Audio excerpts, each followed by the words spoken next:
বছরের যে কোনো সময় পাওয়া যায় পেঁপে। কাঁচা ও পাকা দুই ধরনের পেঁপেই শরীরের জন্য উপকারী।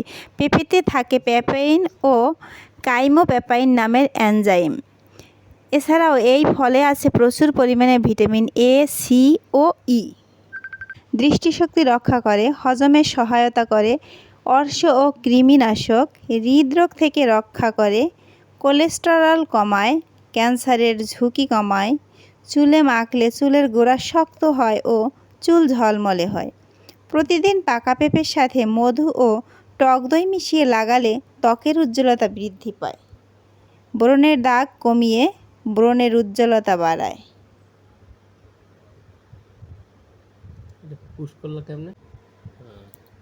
শরীরের যে কোনো রকমের জ্বালা প্রদাহ কমাতে সাহায্য করে। শরীরে ভিটামিন বি এর অভাব পূরণ